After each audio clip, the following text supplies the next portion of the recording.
La controverse, c'est un nouveau format, un format qui dure 30 minutes, qui met face à face deux personnes. Et l'idée de la controverse, c'est probablement qu'ils ne soient pas forcément d'accord sur tout. Le thème qui nous a été attribué, c'est peut-on ou veut-on changer? Bon, comme ça peut vouloir tout dire, on va forcément borner ce terme à quelques éléments très pratiques, la vraie vie en fait.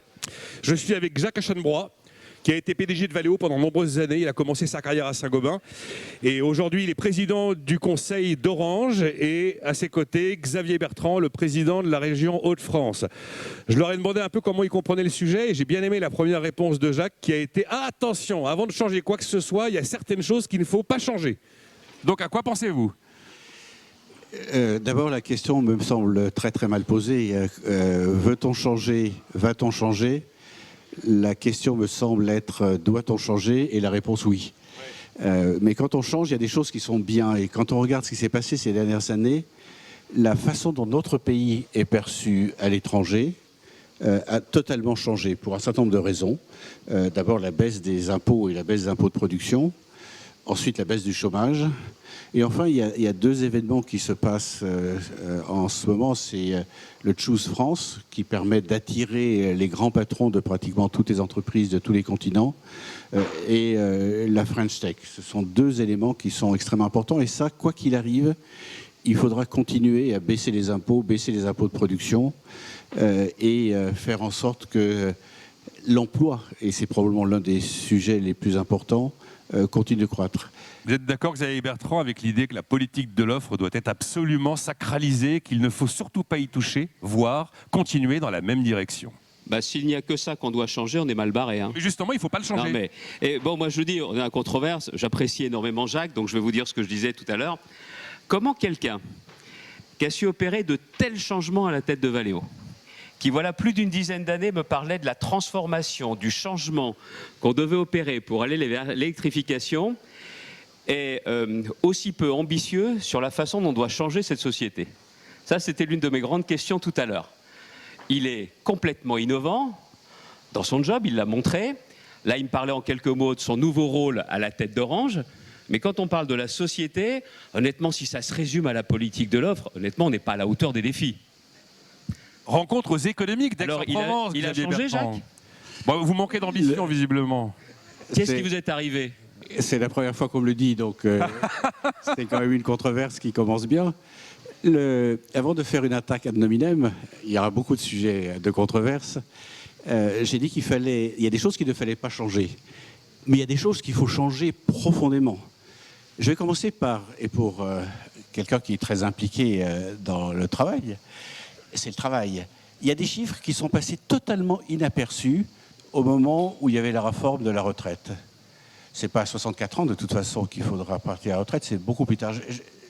Xavier me demandait pourquoi j'avais un papier, je vais lire certains chiffres. Le nombre d'heures travaillées par personne en France est de 630. Alors c'est vrai, 630, je précise que c'est le nombre d'heures travaillées par habitant, le seul chiffre qui permet de savoir si on travaille plus ou moins que les autres. Nous avons le niveau d'heures travaillées par habitant le plus bas des pays de l'OCDE. Alors, simplement certains chiffres. La France 630, l'Espagne 696, l'Allemagne 722, l'Union européenne 744, l'OCDE 804, les États-Unis 826 et la Suisse 943. On ne peut pas répartir de l'argent, qui est quand même l'un des sujets qu'on a dans notre pays, si on ne travaille pas davantage et si au moins les 630 heures viennent au niveau de l'OCDE. C'est un changement massif pour quelqu'un qui n'est pas innovant. Je trouve qu'il faut qu'on trouve collectivement les moyens d'augmenter ce nombre d'heures travaillées dans une société où malheureusement le travail n'est pas considéré comme une valeur cardinale. Et c'est un sujet sur lequel j'en veux beaucoup aux politiques. Alors avant que Xavier Bertrand réponde, je précise qu'effectivement nous avons le nombre d'heures travaillées par habitant. C'est en fait le nombre de gens qui bossent par rapport au nombre de bouches à nourrir, voilà, dit comme ça. Et effectivement c'est le plus bas des pays de l'OCDE. Il faut travailler plus. Travailler plus, ça ne veut pas dire supprimer un jour férié, travailler le dimanche, remettre en cause les 35 heures, ça veut dire augmenter le taux d'emploi, faire travailler les gens plus tard et faire travailler les jeunes plus tôt. Mais il en veut beaucoup aux politiques, Xavier Bertrand. Pourquoi?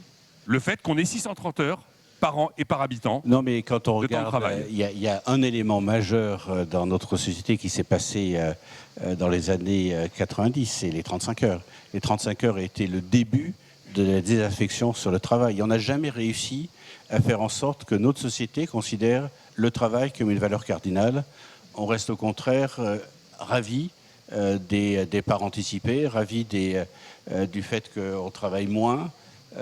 Et la polémique qu'il y a eu au moment des retraites était assez significative d'une rupture entre ceux qui, normalement, devraient travailler plus pour assurer la répartition et beaucoup de politiques qui étaient contre le fait de travailler davantage en considérant que le travail n'est pas une vertu cardinale. Bon, vous pouvez peut-être nous rappeler quelle a été votre position au moment de cette réforme et le rôle de l'action publique. Moi, j'ai toujours été favorable au fait qu'on travaille plus longtemps, parce qu'autrement, c'est très simple, c'est soit la baisse des pensions, c'est pas possible, soit l'augmentation des cotisations, et ça ras-le-bol. Sauf qu'aujourd'hui, pour qu'une réforme soit acceptée, il faut qu'elle soit juste. Et celle-ci n'était pas synonyme de justice. C'est la raison pour laquelle je ne l'aurais pas votée en l'état, je l'ai dit. Par le passé, mes positions n'ont pas changé avec aujourd'hui. D'ailleurs, je pense que c'est l'une des clés. Je voudrais revenir sur, est-ce qu'on veut changer ? Sur le papier, tout le monde va vous dire oui. En réalité, c'est pas si simple que ça. Est-ce qu'on peut changer ? Oui. Comment on peut faire comprendre qu'il faut aller vers ce changement ? C'est de bien saisir ce qui est en train de se passer. C'est le cas de beaucoup de sociétés occidentales. Nous sommes en train de danser sur un volcan. Danser sur un volcan. Et il faut bien voir aujourd'hui que la montée des extrémismes est le véritable thermomètre de cela. Je pense que si on doit avoir des changements en profondeur, c'est dans le rapport à l'autorité, c'est dans le rapport au travail et dans le rapport à notre jeunesse. Et il y a une méthode pour ça, c'est un changement complet de gouvernance qui soit davantage tourné vers les territoires. Je pourrais développer, il y aura certainement des questions. On va revenir sur la question du travail dont parlait Jacques. Sur la question des retraites... Pourquoi vous dites qu'elle n'est pas juste ? Pourquoi vous dites que la réforme est injuste ? Mais qui est-ce qui la Toutes paye ? les réformes des retraites paramétriques, c'est toujours les mêmes. Alors elles sont systématiquement injustes. Qui est-ce qui la paye, cette réforme, principalement ? Les générations qui ont commencé entre 1961 et 73. Ceux qui ont commencé à travailler très tôt et ceux qui sont le plus cabossés par le travail. Voilà la vérité. Et si on avait mis le taquet à 43 années de cotisation, vous n'aviez pas cet effet où vous demandiez plus d'efforts à celui qui avait commencé à travailler très tôt. Donc il ne fallait pas bouger la borne d'âge et en rester à la durée de cotise. Non, vous pouviez faire la borne d'âge, mais en intégrant également la durée de cotise. Attendez, c'est le cas. Si la controverse est sur les retraites, j'aurais répondu sans hésiter. Non, mais sans hésiter, ça me passionne. Non, mais on ne va pas tout faire sur les retraites. C'est dommage. Moi, ça me passionne aussi. Oui. Et c'est vous qui m'avez posé la question. Non, mais c'est moi qui ai posé la question, oui, parce que... Nicolas, vous regardez BFM ? J'y travaille même. D'accord. Ah ben c'est pas parce que vous y travaillez le matin que vous regardez le soir. Le soir, 2 jours après le lancement de la réforme, le ministre du Travail va sur BFM et il y a différents Français qui l'interrogent. Et il y a un ingénieur qui lui dit « Voilà, moi j'ai commencé à travailler à 26 ans avec votre réforme, qu'est-ce que ça change pour moi ?» Et le ministre très content dit « Pour vous, vous inquiétez pas, ça change rien. » Toutes celles et ceux qui étaient passés avant, ça changeait quelque chose.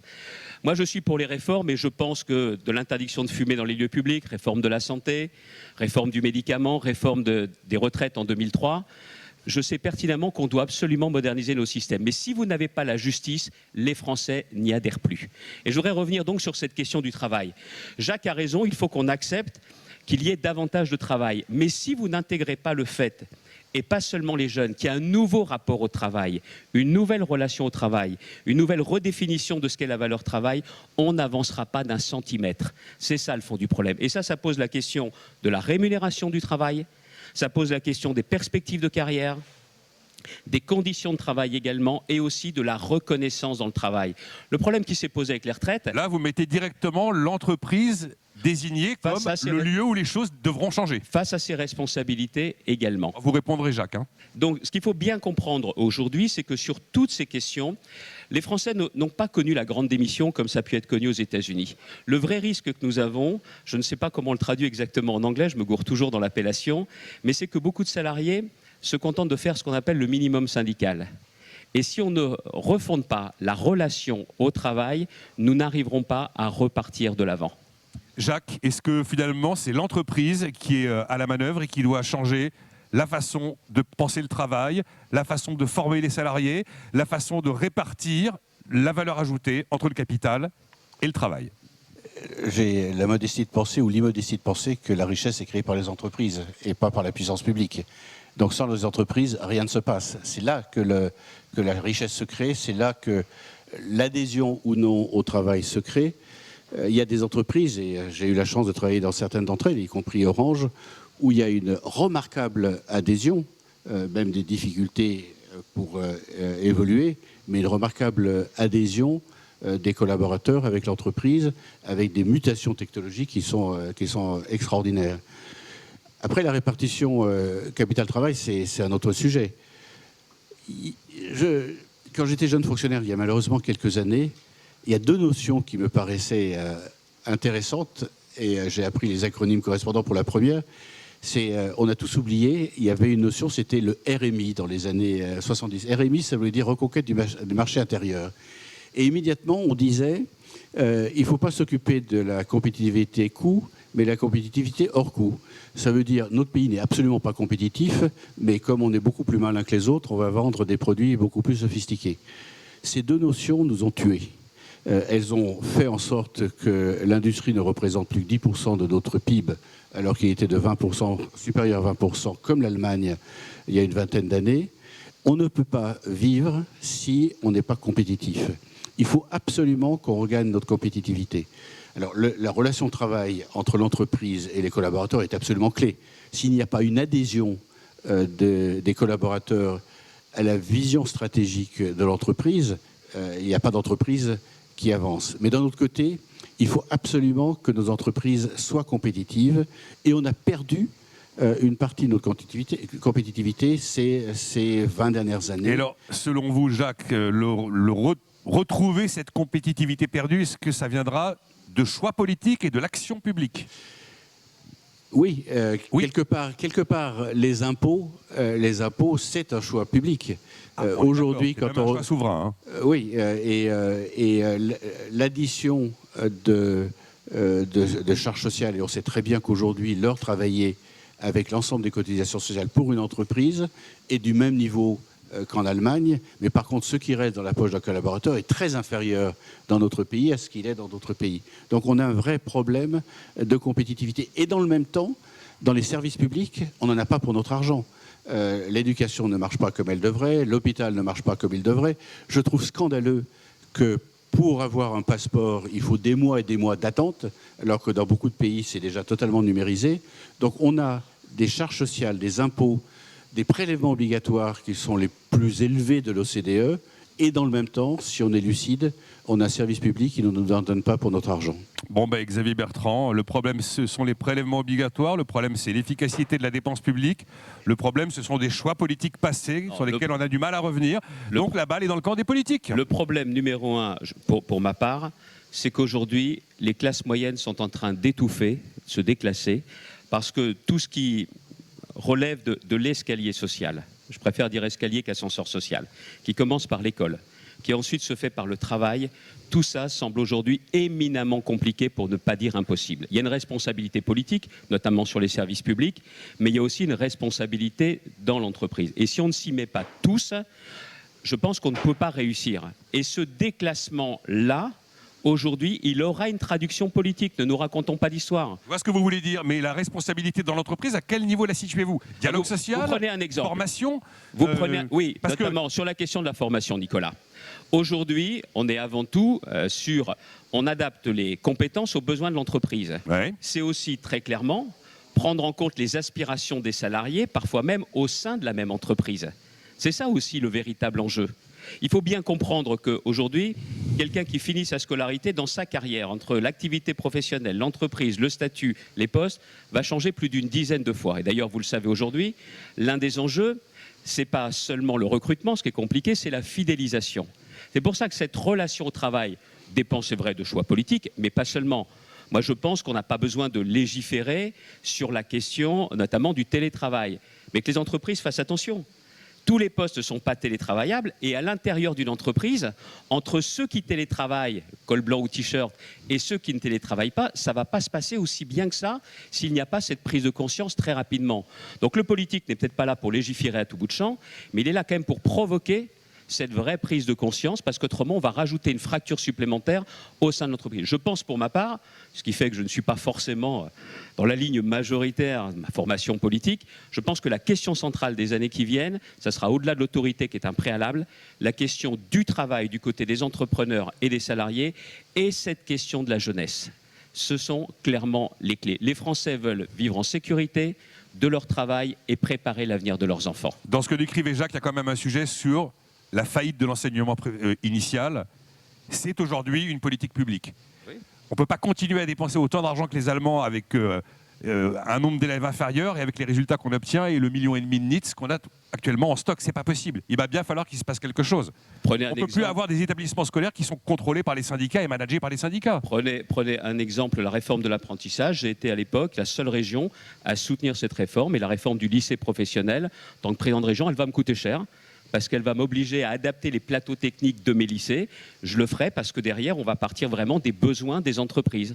Donc, j'ai aucun problème pour aller dans cette direction. Je l'ai prôné à certaines époques, je le fais en tant que président de région. Et les prélèvements obligatoires, notamment ce qu'on appelle les charges, mais qu'il vaut mieux appeler cotisation sociale, c'est quand même la partie. Enfin, la différence du brut et du net, c'est clairement aujourd'hui le poids de la protection sociale. Alors la réponse classique, c'est un choix français qui date de l'après-guerre.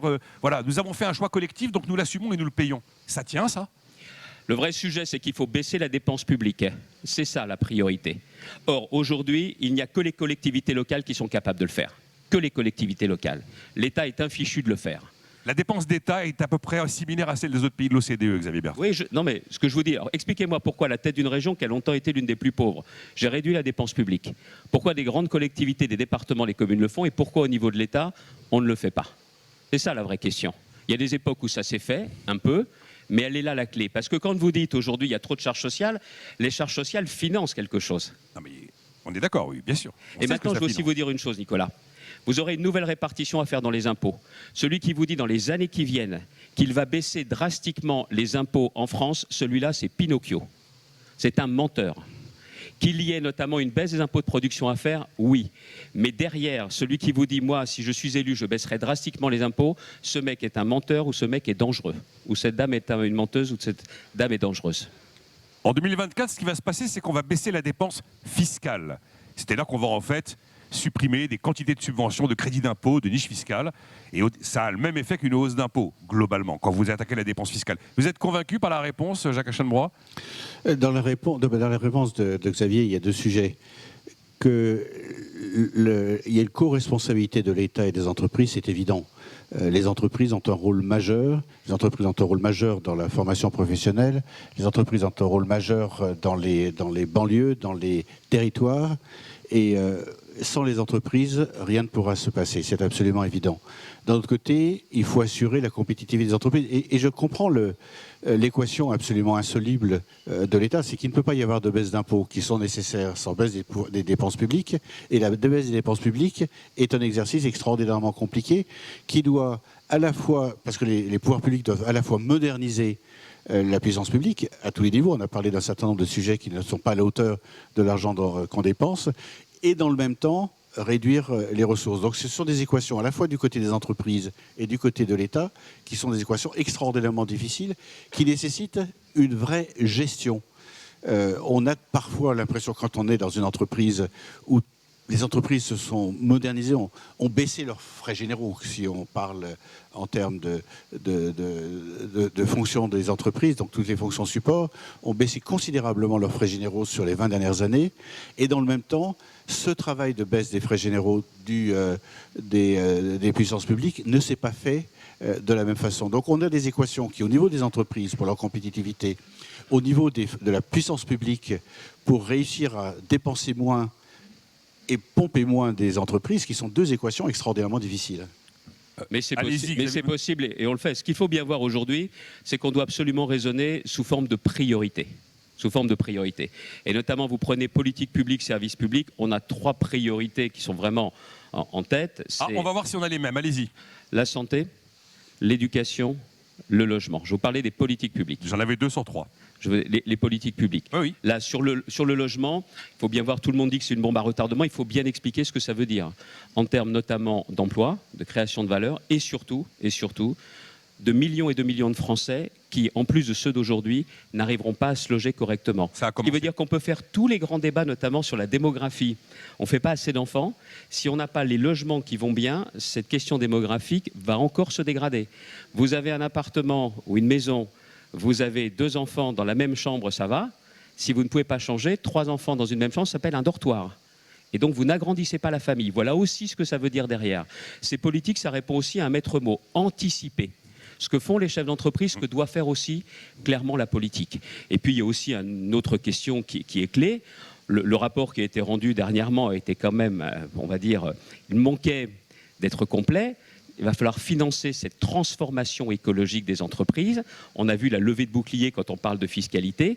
Qui prend sa part sur cette nouvelle responsabilité qui générera chez nos enfants, je parlais de la jeunesse tout à l'heure, des réactions qui seront des réactions de plus en plus dures dans les années qui viennent si on ne prend pas la mesure, tout en sachant clairement que la responsabilité, elle est nationale, politique, entrepreneuriale, mais elle est aussi sacrément internationale. C'était une question que je voulais poser. On a 4 minutes. Qui doit payer? Alors, vous faites référence au rapport Pisani-Ferry-Affouze, qui effectivement est allé jusqu'à imaginer la solution de financement de la transition verte à hauteur de 65 milliards d'euros tous les ans, dont 35 milliards d'euros d'argent public.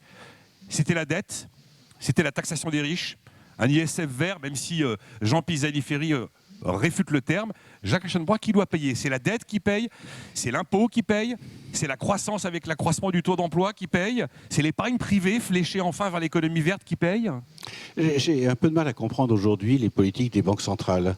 Quand elles nous disent, Là-dessus, on va avoir un problème de timing. quand elles nous disent qu'il faut que le niveau d'inflation aujourd'hui soit le même qu'avant 2019, alors qu'on est dans 2 transformations majeures, une transformation numérique et une transformation de la lutte contre le réchauffement climatique. Quand on produit un électron avec du pétrole ou du gaz et qu'on le produit en photovoltaïque, il est plus cher. Quand on le produit en acier, avec un acier carbone ou un acier électrique, il est beaucoup plus cher. Donc on a des biens qui sont équivalents à ce qu'ils étaient avant, mais avec des coûts de production beaucoup plus élevés.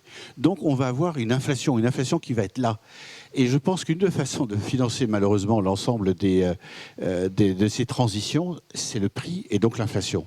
Je ne vois pas comment, et je ne suis pas économiste, je ne suis pas macroéconomiste, je suis un pauvre chef d'entreprise, je ne vois pas comment l'ensemble de ces transitions qu'on est en train de vivre pourra se faire sans un niveau d'inflation légèrement supérieur. Alors est-ce que ce sera 3, est-ce que ce sera 4, j'en sais rien, légèrement supérieur aux 2 qu'on avait avant. Je pense que Christine Lagarde est repartie. Je ne sais pas si M. Villeroy de Galhau sera présent aujourd'hui ou pas, mais de dire que vite, l'objectif doit être à nouveau en 2024 de 2%, ça me semble être légèrement contre-cyclique pour rester vraiment très correct dans mon expression. On ne peut pas continuer comme ça. Après, il y a une dimension internationale qui est évidente. Il est évident que sur les ressources, ça doit aussi être des leviers internationaux. On ne peut pas tout faire, nous. Je pense qu'on a une responsabilité d'être à la pointe de ce combat. Et juste pour revenir à ce qu'il nous resterait peu de temps, c'est que, est-ce que l'on peut changer? Oui. Est-ce que l'on veut changer? Il faut absolument prendre conscience des défis qui sont devant nous et de la responsabilité intergénérationnelle qui est la nôtre. On ne peut certes pas tout changer d'un coup de baguette magique, mais je pense que si on arrive à entraîner la société, je pense qu'on peut relever les défis de demain. Donc parmi les choses que l'on pourrait changer très concrètement, ce serait par exemple la cible d'inflation de la Banque centrale. Et je pense que le débat va s'ouvrir. Et la passer de 2 à 3% changerait radicalement la façon de mener la politique monétaire aujourd'hui. Ça ne règle pas tout, mais ça a une vraie dimension économique, bien sûr. Il nous reste une minute de plus. Vous avez énormément... Juste quand même un mot sur la dépense publique. La dépense publique qui nous différencie des autres pays, 4 points de retraite. On a à peu près 1 point de famille. On a 1 point de logement. On a 1 point d'affaires économiques, c'est le CICE. Et on a 1 point de défense. On a 8 points de PIB par rapport aux autres. Vous avez évidemment réfléchi à ça compte tenu des ambitions qui sont les vôtres. Vous saviez comment faire? Vous savez comment faire? Moins de dépenses de transfert et davantage d'investissements sur les services publics, même si le service public n'est pas forcément assuré par des agents publics. Ça veut dire moindre distribution? Pardon? Ça veut dire moindre distribution? Tout à fait. Et en faisant ce choix clairement du travail, nos politiques aujourd'hui, notamment d'assurance chômage, ne sont pas assez tournées sur le retour à l'emploi, sur la formation. C'est un changement complet, mais un changement qui générait aussi beaucoup d'économies, surtout au moment où la situation économique et de l'emploi est très différente. C'était la controverse entre Xavier Bertrand et Jacques Aschenbroich qui a quand même mis la balle au centre en disant que c'était une co-responsabilité État-entreprise. Merci à vous.